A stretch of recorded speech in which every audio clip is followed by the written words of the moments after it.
I pick her up at the airport and I play the message for her. I go, "Who's this?" And she looks at me and says, "Mark, I want a divorce." From Mark Mero losing his push as Sable rose past him, to Chris Candido spiraling after Tammy Sytch's affair with Shawn Michaels, to Hulk Hogan nearly losing everything in a brutal divorce.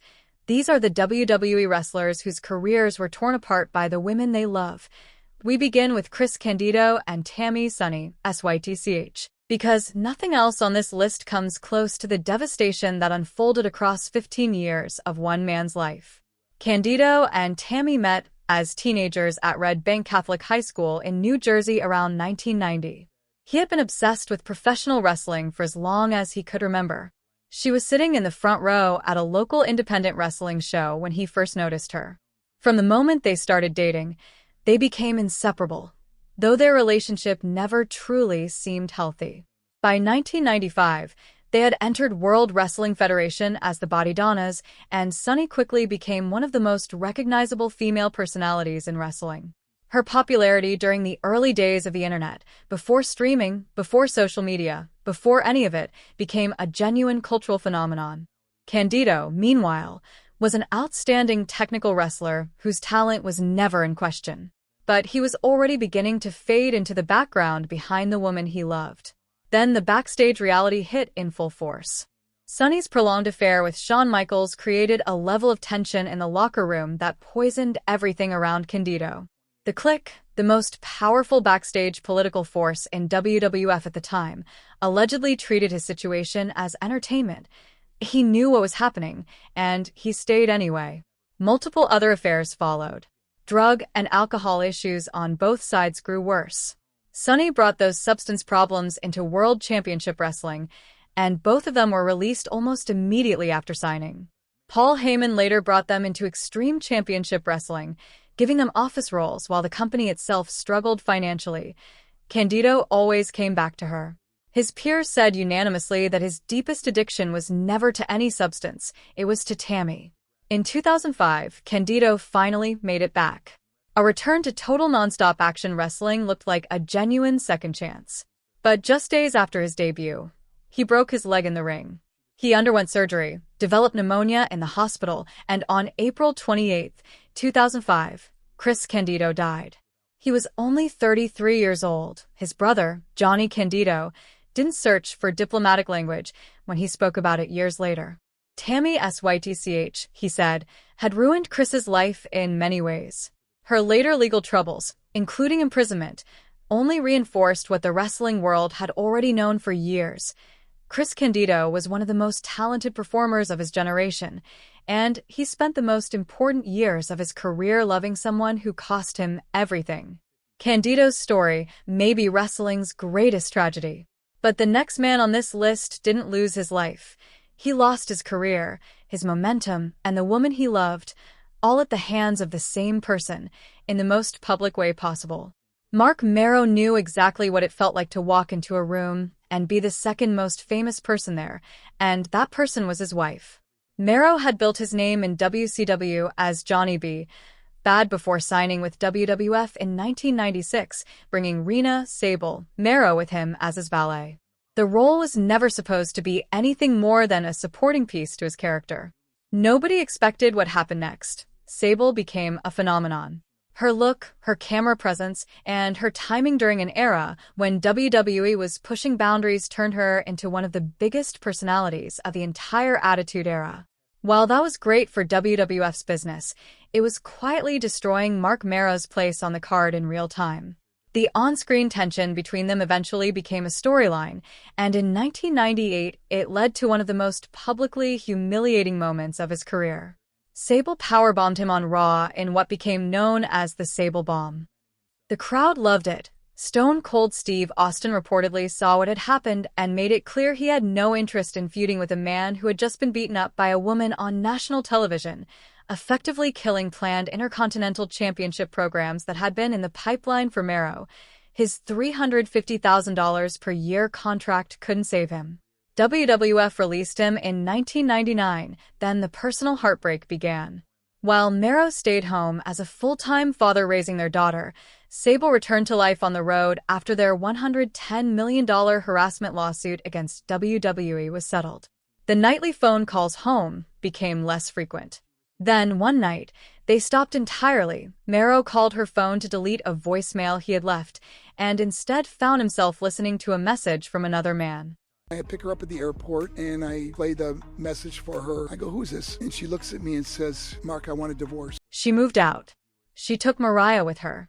Mark Mero was left alone in the house, walking from room to room through the life they had built together. When he eventually discovered who the other man was, his first instinct was to handle it face to face. But that plan changed the moment he heard the name. Found out it was Brock Lesnar. And I said, this gives forgiveness a whole new meaning. The divorce was finalized in 2004. Sable later married Brock Lesnar in 2006. In the years since, Mark Mero has spoken openly about the collapse of that marriage, admitting that he hit rock bottom and that the road back was long and painful. He eventually reinvented himself as a motivational speaker. He remarried. But the career he had before Sable arrived in WWF, the momentum, the storylines, the future that seemed perfectly mapped out, never truly came back. Mero was blindsided by a betrayal he never saw coming. But the next man on this list didn't just watch his personal life fall apart. He watched his private nightmare become weekly television for the very company that was supposed to protect him. That man was Stone Cold Steve Austin and Deborah Marshall. At his peak, Steve Austin was untouchable. The Texas Rattlesnake was the engine that drove World Wrestling entertainment through its most profitable era, a blue-collar antihero who connected with audiences in a way that only happens once in a generation. He headlined WrestleManias, sold merchandise faster than it could be printed, and pulled television ratings that networks still reference today. The man with the shaved head, the black vest, and the glass-shattering entrance was, without question, the biggest star in professional wrestling. And then, in the summer of 2002, it all began to fall apart. Austin had married Deborah Marshall, a former World Championship Wrestling valet who transitioned into a WWE on-screen personality in 2000. But behind the scenes, the marriage was deteriorating fast. Deborah would later describe a gradual escalation of controlling behavior, warning signs that, in hindsight, fit a familiar pattern. What began as emotional tension eventually crossed a far more serious line. It was no longer just anger. It had become physical more than once. Deborah attributed much of Stone Cold Steve Austin's behavior during that period to a dangerous combination of alcohol and steroid use. She later described the final incident, the one that ended the marriage, as the moment she realized she was genuinely in danger. When police arrived, they reportedly found Deborah Marshall with visible injuries. Austin was arrested, later entered a no-contest plea to misdemeanor assault, and was sentenced to 1 year of probation, a fine, anger management classes, and community service. And when Deborah tried to raise concerns with people inside World Wrestling Entertainment, she reportedly felt like she had hit a wall. The timing could not have been worse for Austin's career. He was already wrestling through years of physical damage while growing increasingly frustrated with creative decisions behind the scenes. Then the arrest became public. Within weeks of the incident, Austin walked out on WWE following a Raw taping, reportedly refusing to lose a televised match without proper build-up.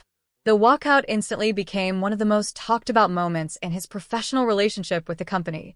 The divorce was finalized in February 2003. Austin's in-ring career never fully recovered the momentum it once had, and within a year, his full-time wrestling run was effectively over. To his credit, Austin has since spoken openly about that period, expressing genuine remorse and acknowledging his struggles with addiction, anger, and poor decisions. But the damage caused by those months, the arrest, the walkout, the divorce, and the public fallout of all three happening at once, was real, permanent, and impossible to ignore. Austin's downfall was fast, explosive, and painfully public. The next story is slower, quieter, and in many ways even more devastating. A legend whose private failures were eventually documented by the woman who had witnessed them all from the inside. That man was Bret Hart, and the woman was Julie Hart. Bret Hart built his entire public identity around honor. The Hitman. the excellence of execution. His entire persona was rooted in one simple promise: what you saw was what you got. Julie had been married to that man for 20 years. But in her 2013 book, Heartstrings, she told a very different story. Bret had already admitted in his own autobiography to affairs during his championship years. That much was publicly known. But Julie's account added layers of pain, betrayal, and humiliation that his version had largely left out. She described the collapse of their marriage not as a clean break, but as a long, painful unraveling. One of the most heartbreaking stories involved their children waiting outside for hours, counting down the minutes until their father would arrive to take them to see Canada Day fireworks. He had been home for days. He simply never called. Julie also described physical confrontations during the breakdown of the marriage, moments of rage that, if accurate, cast a dark shadow over the carefully maintained image of wrestling's most principled performer. She wrote about being slammed against a wall. She wrote about discovering Bret had been tested for a serious illness following extensive infidelity, and how confronting him about it allegedly triggered another explosion of anger rather than accountability. They separated in 1998, briefly reconciled, and finally divorced in 2002. Reports suggested the settlement created major financial pressure during an already turbulent chapter of Bret's life. But by then, his in-ring career had already been ended by a devastating concussion suffered during his run with World Championship Wrestling. The deepest damage here was never financial. It was reputational. Bret Hart had spent 2 decades building a legacy rooted in integrity, family, and honor. And then, slowly, the private life behind that image became public. But the next man on this list may have been the most private performer in wrestling history, a legend who revealed almost nothing, yet whose marriages still carried enormous personal and financial costs. That man was The Undertaker.